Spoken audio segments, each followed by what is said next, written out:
Hi entrepreneurs, നമസ്കാരം. പഠനങ്ങൾ പറയുന്നു 90% SME ഓണ്ടർപ്രണേഴ്സും ഇന്നലത്തെ പ്രശ്നം തീർക്കാനാണ് ഇന്ന് സ്ഥാപനത്തിൽ പോകുന്നതെന്ന്. പിന്നെ എങ്ങനെയാണ് അവർക്ക് നാളത്തെ പറ്റി ചിന്തിക്കാൻ കഴിയുക? വലിയൊരു വിഭാഗം കച്ചവടക്കാരും പുറത്തു നിന്ന് ഫണ്ട് കൊണ്ടുവന്നിട്ടാണ് ഓരോ മാസത്തെയും എക്സ്പെൻസ് മീറ്റ് ചെയ്യുന്നത്. പലരും ഉള്ളിൽ പ്രയാസം അനുഭവിച്ചുകൊണ്ട് പുറത്ത് ചിരി അഭിനയിക്കുന്നവരാണ്. നിങ്ങൾ ഈ വിഭാഗത്തിൽ പെടുന്ന ഒരു ഓൺഗോയിങ് ഓണ്ടർപ്രണറാണോ എങ്കിൽ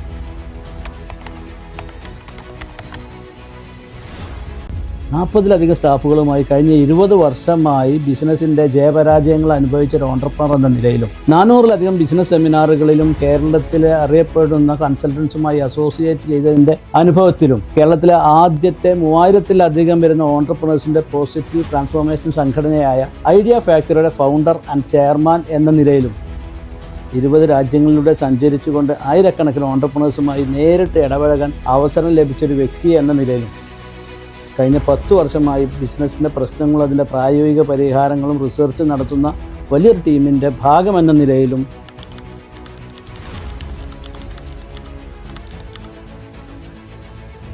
നമ്മൾ മനസ്സിലാക്കിയ ഇപ്പോഴത്തെ ബിസിനസ്സിൻ്റെ പ്രശ്നങ്ങളും പ്രായോഗിക പരിഹാരങ്ങളും അടുത്ത 24 മിനിറ്റ് നമുക്കൊന്ന് പരിശോധിക്കാം. നമസ്കാരം.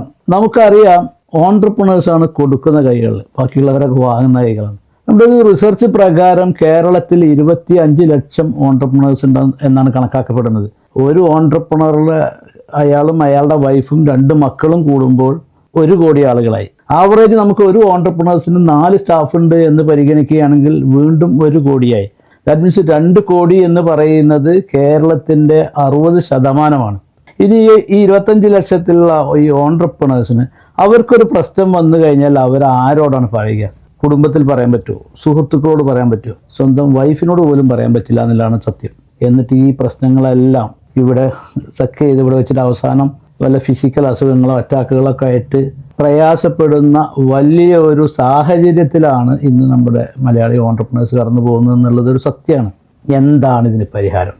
നമ്മൾ കഴിഞ്ഞ 3-4 വർഷമായി ഇതിനു വേണ്ടി കേരളത്തിലെ ലീഡിങ് MBA കോളേജുകളിലും IIMകളിലൊക്കെ എക്സ്പേർട്സുകളും സെഗ്മെൻറ്റ് എക്സ്പേർട്സുകളെല്ലാം ഒരുമിച്ച് കൊണ്ട് ഇത്തരത്തിലുള്ള ഓണ്ടർപ്രണേഴ്സിന് പ്രാക്ടിക്കൽ സൊല്യൂഷൻ കൊടുക്കാൻ വേണ്ടി, മാത്രമല്ല അടുത്തൊരു 2 വർഷം കൊണ്ട് 1000 ഓണ്ടർപ്രണേഴ്സിനെ ഹാൻഡ് ഹോൾഡ് ചെയ്യാൻ, അത് ഫ്രീ ആയിട്ടും പെയ്ഡായിട്ടും ചെയ്യുക എന്നുള്ള വലിയൊരു വിഷൻ്റെ ഭാഗമായിട്ടാണ് നമ്മളിപ്പോൾ ഈ സംസാരിച്ചു കൊണ്ടിരിക്കുന്നത്. അതുകൊണ്ടാണ് നമ്മൾ ഇത്രയും ആളുകൾ, കേരളത്തിലുള്ള ഇത്രയും എക്സ്പേർട്സുകളെല്ലാം ഒരു പ്ലാറ്റ്ഫോമിൽ ഇറങ്ങി നിന്നുകൊണ്ട് ഇത്തരം വലിയൊരു മിഷന് വേണ്ടി യോജിക്കുന്നത്.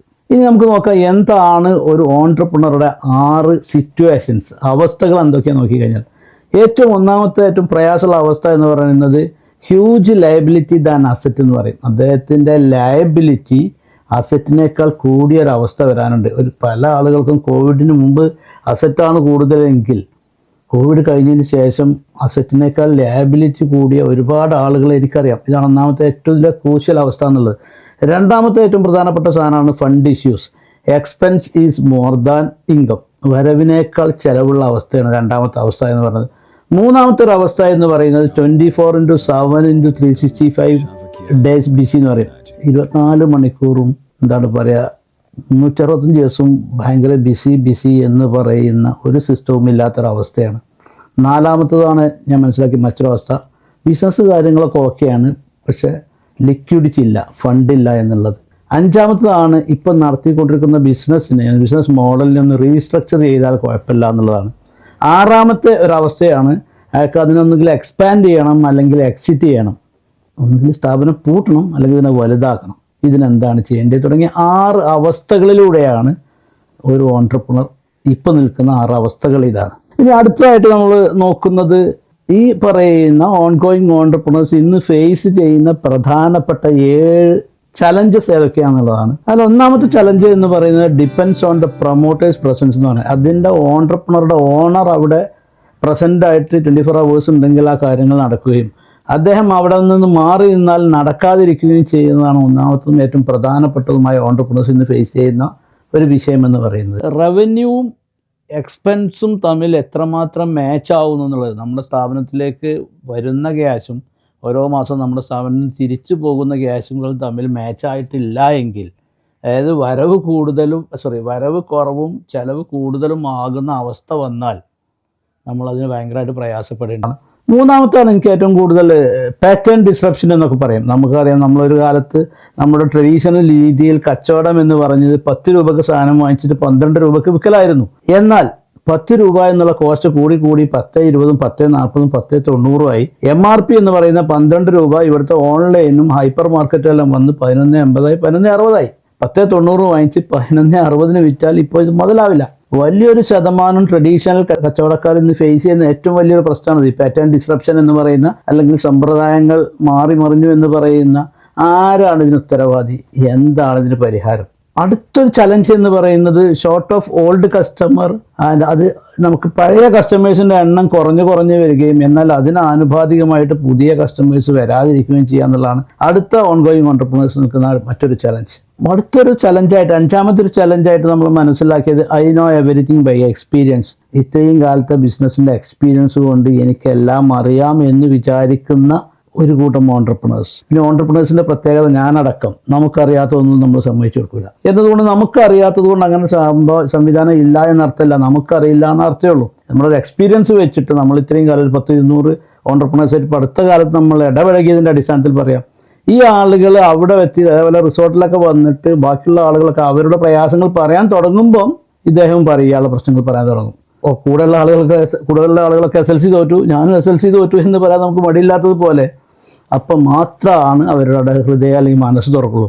ഇത് മനസ്സ് തുറന്ന് പ്രശ്നം പറഞ്ഞാൽ മാത്രമേ സൊല്യൂഷൻ കിട്ടുള്ളൂ എന്ന് ഈ പാവങ്ങൾക്ക് അറിയില്ല എന്നുള്ളതാണ് ഞാൻ മനസ്സിലാക്കിയത്. ആറാമത്തെ ഏറ്റവും സാധാരണ മൈ ബിസിനസ് ഈസ് സ്പെഷ്യൽ.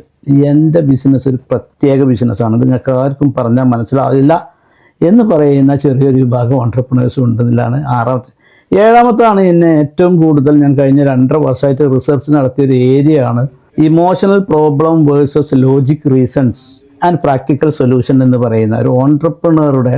പലപ്പോഴും ഞാൻ ഈ കൺസൾട്ടൻസിയിലൊക്കെ റിസർച്ച് നടത്തിയപ്പോൾ എന്തുകൊണ്ട് 70% കൺസൾട്ടൻസി റിസൾട്ട് ഉണ്ടാക്കുന്നില്ല എന്ന് റിസർച്ച് നടത്തിയപ്പോഴൊക്കെ എനിക്ക് കിട്ടിയ സാധനമാണ് ഇമോഷണൽ പ്രോബ്ലം, ലോജിക് റീസണും പ്രാക്ടിക്കൽ സൊല്യൂഷൻ എന്ന് പറയും. ഒരു എക്സാമ്പിൾ വെച്ചിട്ട് പറയാം.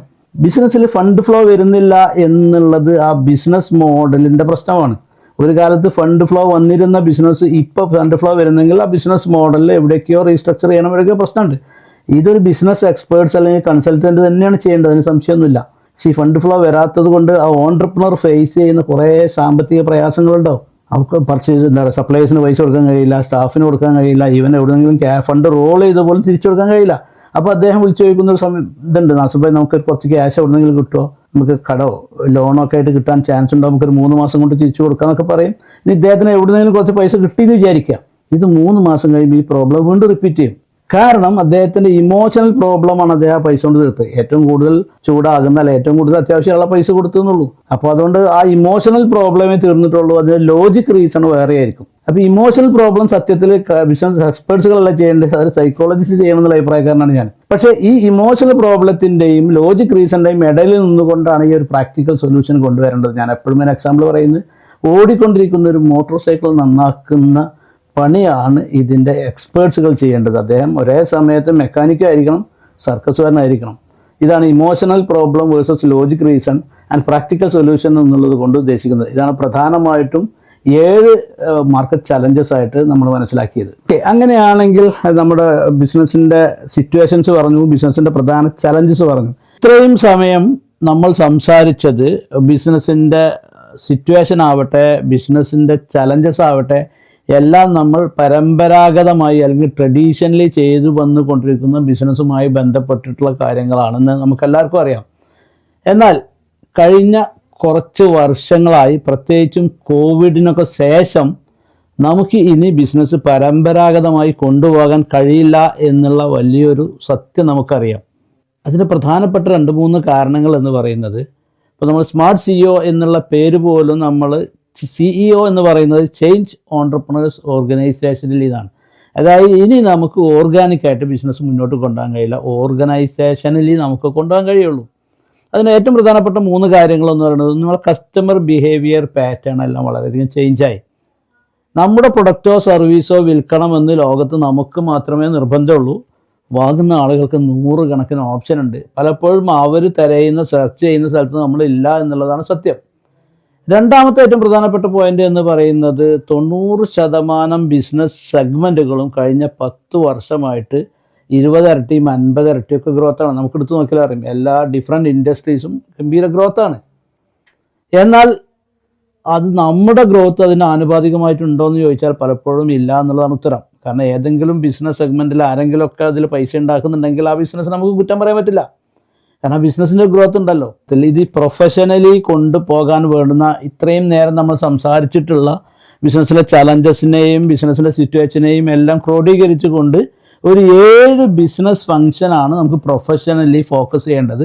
നമ്മൾ ഓരോരുത്തരും, നമ്മൾ എത്ര വലിയ ടേൺ ഓവറുള്ള ബിസിനസ് സാമ്രാജ്യമാണെങ്കിലും ചെറിയ ബിസിനസ് ആണെങ്കിലും, നമ്മൾ നേരത്തെ പറഞ്ഞ പോലെ ഏർപ്പാടിൽ നിന്നും ബിസിനസ്സിലേക്ക് ട്രാൻസ്ഫോം ചെയ്യുന്ന ആളാണെങ്കിലും, അതുമല്ലെങ്കിൽ നമുക്ക് പ്രൊഫഷണലി ഒരു ബിസിനസ് കൊണ്ടുപോകണമെന്ന് ആഗ്രഹിക്കുന്ന ആളുകളാണെങ്കിലൊക്കെ ഈ 7 ഫംഗ്ഷനുമായി ബന്ധപ്പെട്ടിട്ടാണ് കിടക്കുന്നത് എന്നുള്ളതാണ് നമ്മുടെ ഈ റിസർച്ചിലും പഠനത്തിലും നമുക്ക് മനസ്സിലായത്. അതിലൊന്നാമത്തത് എന്ന് പറയുന്നത് ബിസിനസ് മാനേജ്മെൻറ്റ് എന്ന് പറയും.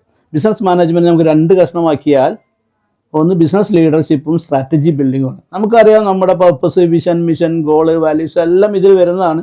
അതിൽ തന്നെ പ്രധാനപ്പെട്ട ബിസിനസ് ലീഡർഷിപ്പും പിന്നെ ബിസിനസ് സ്ട്രാറ്റജി ക്രിയേഷനുമാണ്. ഇത് ആ ഓൺട്രപ്രണർക്ക് എത്രമാത്രം ഉണ്ടോ അതിനനുസരിച്ചായിരിക്കും ബാക്കിയുള്ള എല്ലാ ഫംഗ്ഷനിലും നമ്മൾ മുന്നോട്ടുള്ള യാത്ര. 7 ബിസിനസ് ഫംഗ്ഷനിലെ ഏറ്റവും പ്രധാനപ്പെട്ട രണ്ടാമത്തത് മാർക്കറ്റിംഗ് എന്നാണ്.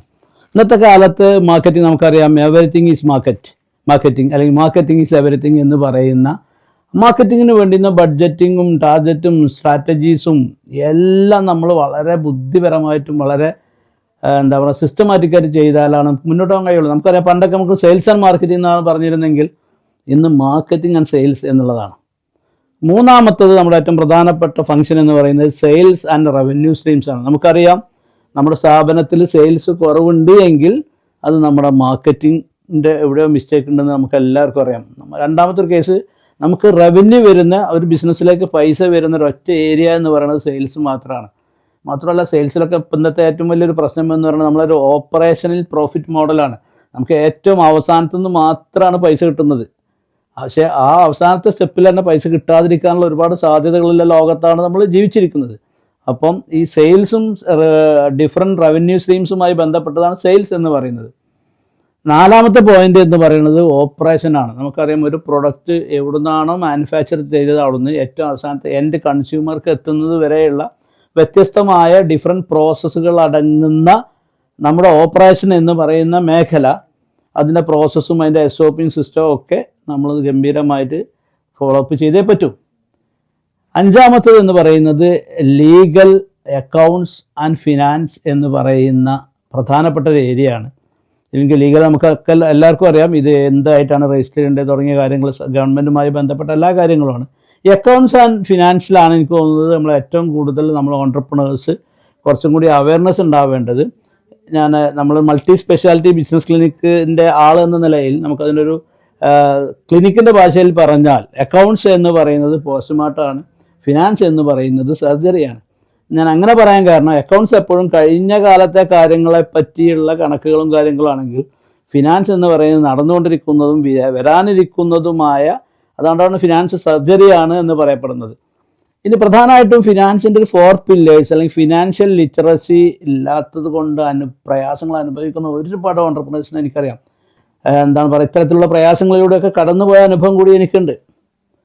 അടുത്തത് ഏറ്റവും പ്രധാനപ്പെട്ട ഒരു സാധനം അല്ലെങ്കിൽ ആറാമത്തെ എന്ന് പറയുന്നത് technology and research and development എന്ന് പറയും. ബാക്കിയുള്ള 6 ഫംഗ്ഷനിലും എന്തൊക്കെ ടെക്നോളജികൾ ഉപയോഗിക്കണം ഈസി ആകാൻ വേണ്ടിയാണ്. ടെക്നോളജിയുടെ കാലത്താണ് നമ്മൾ ജീവിച്ചിരിക്കുന്നത്. കാരണം നമ്മുടെ കസ്റ്റമേഴ്സ് ഒരിക്കലും നമ്മൾ ഡയറക്റ്റ് അല്ല, പലപ്പോഴും നമ്മുടെ ടെക്നോളജിയുടെ എന്ത് ടെക്നോളജി ആവട്ടെ, അതേപോലെ റിസർച്ച് ആൻഡ് ഡെവലപ്മെൻറ്റ് R&D, നമ്മൾ ഈ പറയുന്ന 6 ഫംഗ്ഷനിലും എന്തൊക്കെ റിസർച്ച് ആൻഡ് ഡെവലപ്മെൻറ്റ് കൊണ്ടുവരാൻ പറ്റും, പ്രൊഡക്റ്റിൽ, പ്രോസസ്സിൽ, ബാക്കിയുള്ള എല്ലാത്തിലും നമുക്ക് എന്തൊക്കെ റിസർച്ച് കൊണ്ടുവരാൻ പറ്റും എന്നുള്ളത് വലിയൊരു വിഷയമാണ് ഇന്നത്തെ. ഏറ്റവും അവസാനത്തും ഏറ്റവും ഇമ്പോർട്ടൻ്റ് ആയിട്ടുള്ള സാധനമാണ് ഏഴാമത്തത് HR ആൻഡ് പീപ്പിൾ മാനേജ്മെൻറ്റ് എന്ന് പറയുന്ന സബ്ജക്റ്റ്. നമുക്കറിയാം, ഹ്യൂമൻ റിസോഴ്സസ് അല്ലെങ്കിൽ സ്റ്റാഫ് എന്നൊക്കെ പറയുന്ന നമ്മൾ ഏറ്റവും കൂടുതൽ ഇന്ന് ഞാൻ ഈ പറയുന്ന ഓൺട്രപ്രണേഴ്സൊക്കെ ആയിട്ട് സംസാരിക്കുമ്പോൾ പറയുന്ന സാധനം, എൻ്റെ സ്റ്റാഫിൻ്റെ കാര്യങ്ങൾ ഗംഭീരമല്ല, അല്ലെങ്കിൽ സ്റ്റാഫിന് വേണ്ടത്ര പ്രൊഡക്ടിവിറ്റി ഇല്ല തുടങ്ങിയ കുറേ കാര്യങ്ങൾ. ഇതെല്ലാം ഞാൻ നേരത്തെ പറഞ്ഞ 7 ഫംഗ്ഷനിൽ ഒന്നാമത്തെ ഫംഗ്ഷനെ ഡിപ്പെൻഡ് ചെയ്തിട്ടാണ്. ഈ ഒരു HR ടീം മാനേജ്മെൻറ്റ് എന്നൊക്കെ പറയുന്നത് HR എന്ത് ചെയ്യണം എന്ത് ചെയ്യരുത് തുടങ്ങി അവരുടെ എങ്ങനെ ടീം ബിൽഡ് ചെയ്യണം, അവരെ പെർഫോമൻസ് ഓഡിറ്റിങ് എങ്ങനെ ചെയ്യണം തുടങ്ങിയ കാര്യങ്ങളെക്കുറിച്ചൊക്കെ നമുക്ക് ഒരു അവയർനെസ് ഉണ്ടായേ പറ്റൂ. ഏറ്റവും പുതിയ ലേറ്റസ്റ്റ് നമ്മുടെ റിസർച്ചിൽ വന്ന സാധനം ക്യാപിറ്റൽ എന്ന് പറയുന്നത് പോലും ഇന്ന് പ്രധാനമായിട്ടും അതിൻ്റെ ഫിനാൻഷ്യൽ ക്യാപിറ്റൽ 4ാമത്തെ കാര്യമാണ് നടന്നത്. 1ാമത്തത് എന്ന് പറയുന്നത് ടീം ക്യാപിറ്റലാണ്, 2ാമത്തത് സോഷ്യൽ ക്യാപിറ്റലാണ്, 3ാമത്തത് ഇൻ്റലക്ച്വൽ ക്യാപിറ്റലാണ്, 4ാമത്താണ് ഫിനാൻഷ്യൽ ക്യാപിറ്റൽ. ഈ 7 ഫംഗ്ഷൻ്റെയും കാര്യങ്ങൾ നമ്മളൊന്ന് പറഞ്ഞ് സംഗ്രഹിക്കുമ്പോൾ ഈ 7 ഫംഗ്ഷനെ കുറിച്ച് നമുക്ക് ഏകദേശം ഒരു എബവ് ആവറേജ് നോളജ് ഇല്ലെങ്കിൽ ഒരു ബിസിനസ് നമുക്കൊന്ന് മുന്നോട്ട് കൊണ്ടുപോകാൻ കഴിയില്ല. നമുക്ക് നമ്മുടെ ഓണ്ടർപ്രണേഴ്സായിട്ടുള്ള പല ആളുകളുടെയും പ്രശ്നം ഇതിൽ 1 or 2 കാര്യങ്ങളിലൊക്കെ നമ്മൾ മിടുക്കന്മാരായിരിക്കും. ട്രഡീഷണലി പല ഓണ്ടർപ്രണേഴ്സും സെയിൽസിലെ മികവ് കൊണ്ട് ബിസിനസ്സിൽ എത്തിപ്പെട്ടവരായിരിക്കും. പക്ഷേ നമുക്ക് 1 or 2 ഈ പറയുന്ന ഫംഗ്ഷനിൽ നമ്മൾ മുമ്പിലാണെങ്കിൽ ആ ഭാഗം ഗംഭീരമാകും, പക്ഷേ ബാക്കിയുള്ള ഭാഗങ്ങളൊക്കെ ഗംഭീരമല്ലെങ്കിൽ, ഏറ്റവും മിനിമം ഒരു ആവറേജ് നോളജ് നമുക്കില്ലെങ്കിൽ ഈ ചക്രം അല്ലെങ്കിൽ ഈ മൊമെൻറ്റം ക്രിയേറ്റ് ചെയ്യാൻ കഴിയില്ല. ഇത് ഇപ്പോഴത്തെ ഒരു പുതിയ കാലത്തിൻ്റെ വലിയൊരു പ്രശ്നമാണ്. ഓക്കെ, ഈ പറയുന്ന 7 ഫംഗ്ഷനിലുള്ള 10, 30, 40 സബ്ജക്ട്സുകളാണ് നമുക്ക് പലപ്പോഴും ട്രെയിനിങ്സ് ഒക്കെ ആയിട്ടൊക്കെ നമുക്ക് മാർക്കറ്റിൽ നിന്ന് അവൈലബിൾ ആയിട്ടുള്ളത്. പക്ഷേ ഇതിൻ്റെ മുഴുവൻ രൂപം എന്താണെന്ന് നമുക്ക് മനസ്സിലായാലാണ് ഇത് നമുക്ക് ചേരുമ്പടി ചേർത്തുകൊണ്ട് ഈ സ്ഥാനം മുന്നോട്ട് കൊണ്ടുപോകാൻ കഴിയുള്ളൂ. ഈ 7 ഫംഗ്ഷനിൽ ഏറ്റവും പ്രധാനമായിട്ട് നമ്മൾ ഫോക്കസ് ചെയ്യേണ്ട ശ്രദ്ധിക്കേണ്ട 2 കാര്യങ്ങളാണ് എനിക്ക് എൻ്റെ പഠനത്തിൽ മനസ്സിലായത്. ഒന്ന് ക്ലാരിറ്റി, കപ്പാസിറ്റി ആൻഡ് കറേജ് എന്ന് പറയും. ഇതിൽ ഓരോന്നിനെ കുറിച്ചും നമ്മുടെ ബിസിനസ്സിൻ്റെ വിഷനോ മിഷനോ സ്ട്രാറ്റജിയോ എന്താവട്ടെ അതിനെക്കുറിച്ച് നമുക്ക് നല്ല ക്ലാരിറ്റി ഉണ്ടാവുക. ആ ക്ലാരിറ്റിക്ക് അനുസരിച്ച് നമ്മൾ കപ്പാസിറ്റി ഉണ്ടാകുക, കപ്പാസിറ്റിക്ക് അനുസരിച്ച് നമ്മൾ കറേജ് ഉണ്ടാവുക. മാർക്കറ്റിൽ ഓപ്പർച്യൂണിറ്റി ഇല്ലാത്തത് കൊണ്ടല്ല, മാർക്കറ്റിൽ ഓപ്പർച്യൂണിറ്റി ഇഷ്ടം പോലെ ഉണ്ട്. നമുക്ക് അതിനെക്കുറിച്ച് ഒരു കപ്പാസിറ്റിയും ക്ലാരിറ്റി ഇല്ലാത്തത് കൊണ്ടാണ്, നമുക്ക് എല്ലാവർക്കും അറിയാം. 2ാമത്തത് ഏറ്റവും പ്രധാനപ്പെട്ട സാധനം എനിക്ക് തോന്നിയത് സ്ട്രാറ്റജി, സിസ്റ്റം ആൻഡ് ടീമാണ്. 7 ഫംഗ്ഷനുമായിട്ട് ബന്ധപ്പെട്ട ഈ 6 ഫംഗ്ഷൻ 7 ഫംഗ്ഷനിൽ എന്താണ് നമുക്ക് റിസൾട്ട് കിട്ടേണ്ടതെന്നുള്ളതിനെ കുറിച്ച് നമുക്കൊരു മുൻധാരണ ഉണ്ടാവും. നമുക്കൊരു ഹോളിസ്റ്റിക് ഗോൾ എന്നൊക്കെ പറയും. ആ എന്താണ് കിട്ടേണ്ടതെന്ന് പറഞ്ഞാൽ അതിനനുസരിച്ചൊരു സ്ട്രാറ്റജിയാണ് നമ്മൾ ഉണ്ടാക്കേണ്ടത്. ആ സ്ട്രാറ്റജി നടക്കണമെങ്കിൽ അതിനൊരു സിസ്റ്റം ഉണ്ടാവണം. അങ്ങനെ സ്ട്രാറ്റജിയും സിസ്റ്റവും നമ്മുടെ അടുത്തുണ്ടെങ്കിൽ അതിനനുസരിച്ചുള്ള ടീമിനെയാണ് നമ്മൾ ബിൽഡ് ചെയ്യേണ്ടത്. അപ്പം സ്ട്രാറ്റജി, സിസ്റ്റം ആൻഡ് ടീം, അതുപോലെ ക്ലാരിറ്റി, കപ്പാസിറ്റി ആൻഡ് കറേജ്, ഈ 7 ഫംഗ്ഷനുമായി ബന്ധപ്പെട്ട് കിടക്കുന്ന സാധനമാണ്. നമ്മൾ മുന്നോട്ടുള്ള യാത്രയിൽ നമുക്ക് ബിസിനസ്സിൽ പ്രൊഫഷണലി കൊണ്ടുപോകണമെങ്കിൽ 7 ഫംഗ്ഷൻ്റെയും അതിൻ്റെ എക്സ്പേർട്സും അതിലെ ഈ പറയുന്ന 7 ഫംഗ്ഷനിൽ നമ്മുടെ ബിസിനസ്സിൽ എന്തൊക്കെ ചെയ്യണമെന്നുള്ളതാണ് സത്യത്തിൽ നമുക്ക് പഠിക്കാനും. നമുക്ക് ഇതിനൊരു ക്ലാസ് കേട്ടതുകൊണ്ട്, ഒരു ദിവസം സെഷൻ കേട്ടതുകൊണ്ട് കാര്യമില്ല. ഇത് നമ്മുടെ കൂടെ നിന്നുകൊണ്ട് നമുക്ക് ഇതിനൊരു ഹാൻഡ് ഹോൾഡിങ് മെൻറ്ററിങ് സംവിധാനം വരിക എന്നുള്ളത് മാത്രമാണ് നമ്മൾ ഇത്രയും അധികം റിസർച്ച് നടത്തിയത് നമ്മൾ കണ്ടെത്തിയിട്ടുള്ള പരിഹാരം. എന്താണ് ഇതിനുള്ള പരിഹാരങ്ങൾ? ഇന്ന് സാധാരണയായി നമ്മൾ കാണുന്ന ട്രഡീഷണൽ സൊല്യൂഷൻ എന്ന് പറയുന്ന ഇന്ന് നമുക്ക് മാർക്കറ്റിൽ അവൈലബിൾ ആയിട്ടുള്ള പ്രധാനപ്പെട്ട 3-4 പരിഹാരങ്ങളായിട്ട് നമ്മൾ കണ്ടുവന്നത്, ഒന്ന് ടുഗദർനെസ് ആൻഡ് മോട്ടിവേഷൻ എന്നൊക്കെ പറയും. അതായത് നമ്മൾ ഏതെങ്കിലും NGOസിലൊക്കെ നമ്മൾ മെമ്പേഴ്സൊക്കെ ആയിട്ടുണ്ടാകുന്ന ടുഗദർനെസ് ആവാം, മോട്ടിവേഷൻ സ്പീക്കിംഗ് ആവാം. ഇതാണ് 1ാമത്തെ മെത്തേഡ്. നമുക്കറിയാം ഇതിൽ കൂടുതൽ കുറച്ച് സമയത്തേക്ക് നമുക്കൊരു എനർജി കിട്ടും, അതല്ലെങ്കിൽ കുറച്ചൊക്കെ കൂട്ടായ്മകൾ കിട്ടും. പക്ഷേ അതൊരു പ്രോബ്ലത്തിന് സൊല്യൂഷൻ ആകാൻ എപ്പോഴും പരിമിതികളുണ്ട് എന്നുള്ളതാണ്. 2ാമത്തത് ബിസിനസ് ട്രെയിനിങ്സ് ആണ്. ബിസിനസ് ട്രെയിനിങ്സിന് ഏത് ട്രെയിനിങ് ആവട്ടെ, ആ ബിസിനസ് ട്രെയിനിങ്ങിൽ അവിടെ കിട്ടുന്നത് എൻ്റർപ്രണേഴ്സിൻ്റെ സ്കില്ലും നോളജും വർദ്ധിപ്പിക്കാനുള്ള പ്രധാനപ്പെട്ട കാര്യങ്ങളാണ്. അപ്പോൾ ഈ ട്രെയിനിങ്സിൽ ഞാൻ ഇത്രയും ഒരു 10-400ലധികം ബിസിനസ് സെമിനാറിൽ അറ്റൻഡ് ചെയ്തതിന് ഒരു എക്സ്പീരിയൻസ് പറയുമ്പോൾ ട്രെയിനിങ്സിൽ ഞാൻ കണ്ട ഒരു പരിമിതി എന്ന് പറയുന്നത്, ഇതൊന്നും മോശമല്ല, എല്ലാം ആവശ്യമുള്ളതാണ്. ഞാൻ ഓൺഗോയിങ് ഓൺട്രപ്രണേഴ്സിൻ്റെ പ്രശ്നവും ചലഞ്ചസും ഡ്രീംസുള്ള ഓൺഗോയിങ് ഓൺട്രപ്രണേഴ്സിൻ്റെ കേസിൽ മാത്രമാണ് ഞാൻ ഈ പറയുന്നത്. ഒരു അപ്കമിങ് ഓൺട്രപ്രണേഴ്സോ ഒരു സ്റ്റാർട്ടപ്സിനാണ് ഇതെല്ലാം നല്ലതാണ്. അപ്പോൾ ഈ ഒരു ഓൺഗോയിങ് ഓൺട്രപ്രണേഴ്സിന് ട്രെയിനിങ്ങിൻ്റെ ഒരു പ്രശ്നം എന്ന് പറഞ്ഞാൽ, ഇപ്പോൾ 0 to 10 അവർക്ക് മാർക്ക് ഇടുന്നത് എങ്കിൽ ആ ട്രെയിനിങ്സ് 4 to 7 4 മുതൽ 7 വരെ മാർക്കുള്ള ആളുകൾക്ക് ഈ ട്രെയിനിങ്സ് ഗംഭീരമായിരിക്കും. 1 മുതൽ 3 വരെയുള്ള ആൾക്കാർക്ക് ഈ സാധനം മനസ്സിലാവില്ല. 7 മുതൽ 10 വരെയുള്ള ആളുകൾക്ക് ഇത് ഇങ്ങനെയൊന്നുമല്ല പറയേണ്ടത് എന്നുള്ള അഭിപ്രായക്കാരായിരിക്കും. ഇതാണ് 1ാമത്തെ ഒരു ലിമിറ്റേഷൻ. 2ാമത്തെ ട്രെയിനിങ്ങിൻ്റെ ഒരു ലിമിറ്റേഷൻ എന്ന് പറയുന്നത്, ആ ട്രെയിനിങ് സെഷനിൽ ആരായിക്കോട്ടെ, ഏത് വ്യക്തി ആയിക്കോട്ടെ, അദ്ദേഹത്തിന് മോശമൊന്നുമില്ല, അദ്ദേഹം പറയുന്നത് നമുക്ക് കേട്ടുകൊണ്ടിരിക്കുന്ന ഞാൻ അല്ലെങ്കിൽ നിങ്ങൾക്ക് 25% കാര്യങ്ങൾ എപ്പോൾ ആവശ്യം ഉണ്ടാവുള്ളൂ. ബാക്കി 75% കാര്യങ്ങൾ ഫ്യൂച്ചറിൽ എന്തെങ്കിലും ആവശ്യമുള്ള കാര്യമായിരിക്കും. പക്ഷേ നിങ്ങൾ 100% അവിടെ ഇരുന്നേ പറ്റൂ. ഇതൊരു ട്രെയിനിങ് എന്നുള്ള ഈ സംവിധാനത്തിൻ്റെ ഒരു പരിമിതികളാണ്. 3ാമത്തേത് എന്ന് പറയുന്നത് ബിസിനസ് കൺസൾട്ടൻസിയാണ്. ബിസിനസ് കൺസൾട്ടൻസി എന്ന് പറയുന്നത് എപ്പോഴും എൻ്റർപ്രൈസസിൻ്റെ മുകളിലെ ഒരു സിസ്റ്റവും ഒരു സ്ട്രാറ്റജിയൊക്കെ ബിൽഡ് ചെയ്യുന്ന ഒരു സാധനമാണ്. ഇത് നിർബന്ധമായിട്ട് വേണ്ടതാണ്. പക്ഷേ ഈ ഓൺട്രപ്രണർക്കോ അദ്ദേഹത്തിൻ്റെ വിഷണറി സ്ട്രാറ്റജിക്കോ വിഷണറി ലീഡർഷിപ്പിനോ അതിന് ക്വാളിറ്റി ഇല്ല എങ്കിൽ ഈ സാധനം ആ സ്ഥാപനത്തിൽ ഇംപ്ലിമെൻറ്റ് ചെയ്യുക എന്നുള്ളത് വളരെ പ്രയാസമുള്ള കാര്യമാണ്. അതുകൊണ്ടാണ് പലപ്പോഴും ഈ കൺസൾട്ടൻസിയുടെ സാധനങ്ങൾ പലപ്പോഴും ഈ ഓൺട്രപ്രണർ ഈ കൺസൾട്ടൻറ്റിന് മാജിക് വഴി പറഞ്ഞ് ശരിയാക്കും തെറ്റിദ്ധരിക്കുകയും എന്നാൽ ഇത് പറ്റാതിരിക്കുകയും ചെയ്യാനുള്ള പ്രധാനപ്പെട്ട റീസൺ അതാണ്. ഏറ്റവും നാലാമത്തത് എനിക്ക് തോന്നി അക്കാഡമിക് കോഴ്സസ് ആണ്.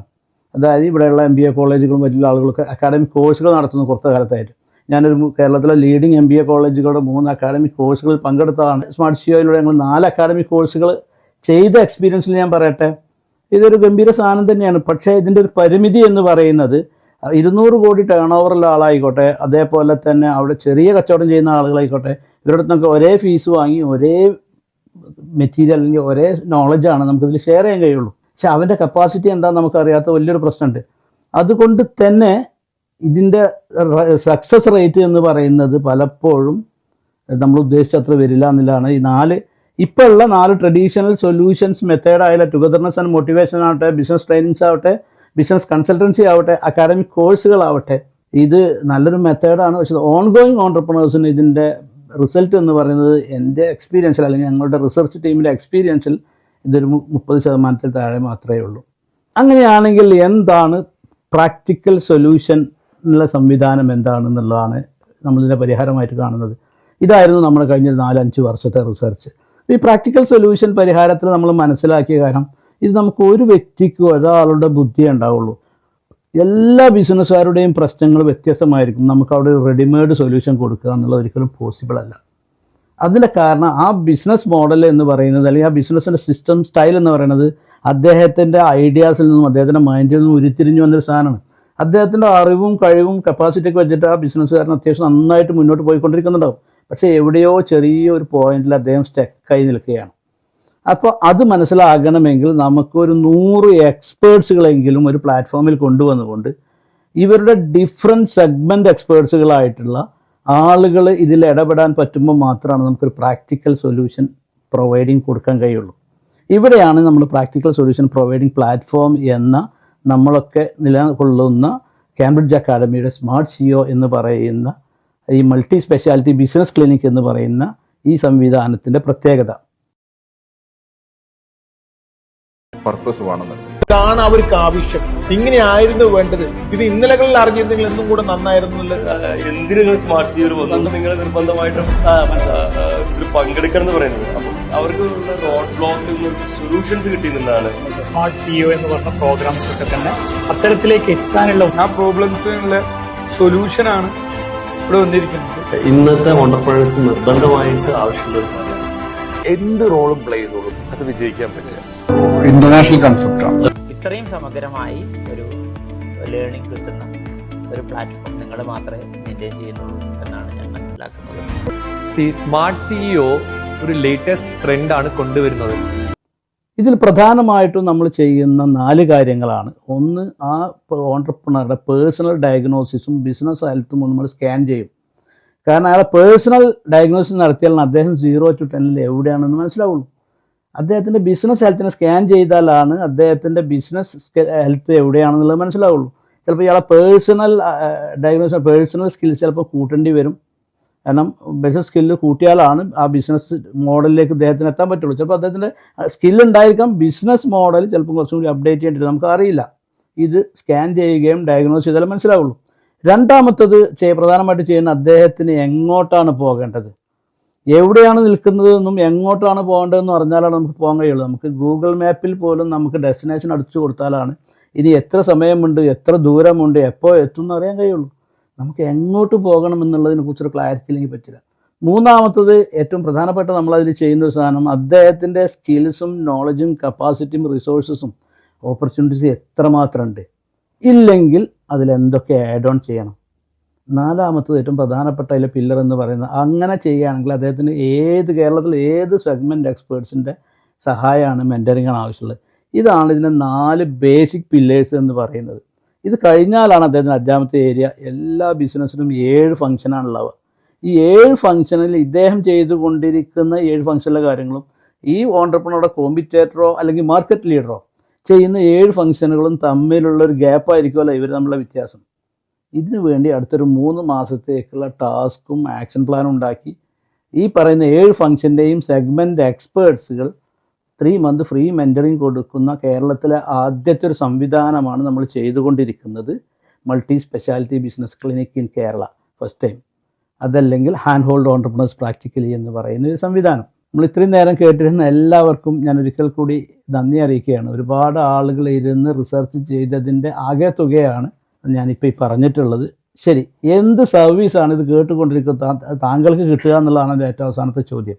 ഇതിൽ നമ്മൾ ചെയ്തുകൊണ്ടിരിക്കുന്ന 1, 2, 3 ഫ്രീ ഓഫ് കോസ്റ്റിൽ നിങ്ങൾക്ക് ലഭിക്കാവുന്ന ഒരു സാധനമാണ്. അതിൽ ഒന്നാമത്തെ എന്ന് പറയുന്നത് നിങ്ങൾക്ക് ഈ എക്സ്പേർട്സുമായിട്ട് 10 to 15 മിനിറ്റ്സ് ഫോണിൽ സംസാരിക്കാൻ പറ്റും. രണ്ടാമത്തെ എന്ന് പറയുന്നത് ഒരു 1 hour 1.5 hour ഈ പറയുന്ന എക്സ്പേർട്സുമായിട്ട് നിങ്ങൾക്ക് ഓൺലൈനിൽ ഇൻട്രാക്ട് ചെയ്യാൻ, ഫ്രീ ആയിട്ട് ഇൻട്രാക്ട് ചെയ്യാനും നിങ്ങളുടെ ബിസിനസ്സിൻ്റെ പ്രശ്നങ്ങൾ പറയാനും സൊല്യൂഷൻ കിട്ടാനും ഓപ്ഷൻ ഉണ്ട്. മൂന്നാമത്തെ ഫ്രീ ഓപ്ഷൻ എന്ന് പറഞ്ഞാൽ ഇത് തന്നെ ഫിസിക്കലായിട്ട് 2-2.5 മണിക്കൂർ നമുക്ക് ഇരുന്ന് ഈ എക്സ്പേർട്സുമായിട്ട് ഡിസ്കസ് ചെയ്ത് സൊല്യൂഷൻ കിട്ടാൻ ഓപ്ഷൻ ഉണ്ട്. ഇത് 1, 2, 3 ഫ്രീ ആണ്. നാലാമത്തത് ഈ കാര്യങ്ങൾ നിങ്ങൾക്ക് ഈ സ്മാർട്ട് സിയോയുടെ ഓഫീസിൽ വന്നുകൊണ്ടോ അല്ലെങ്കിൽ നിങ്ങളുടെ പ്രമിസസിൽ അങ്ങോട്ട് വന്നുകൊണ്ടോ അതുമല്ലെങ്കിൽ 3 ദിവസം നമ്മൾ റിസോർട്ടിൽ സ്റ്റേ ചെയ്തുകൊണ്ടോ വിത്ത് ഈ പറയുന്ന 7 ഫംഗ്ഷൻ്റെയും എക്സ്പേർട്സുമായി ഒരുമിച്ചിരുന്ന് നിങ്ങൾക്ക് 3 മാസത്തെ ഫ്രീ മെൻറ്ററിങ് തരുന്ന ഒരു കോൺസെപ്റ്റാണ്. അപ്പോൾ നിങ്ങൾ ഇതിന് താല്പര്യമുണ്ടെങ്കിൽ, നിങ്ങൾക്കത് ആവശ്യമുണ്ടെങ്കിൽ നിങ്ങളിതിൽ രജിസ്റ്റർ ചെയ്യുക. ഓഫീസിൽ നിങ്ങൾ ബന്ധപ്പെടുന്നതാണ്. Thank you very much. നമുക്ക് നേരിൽ കാണാം.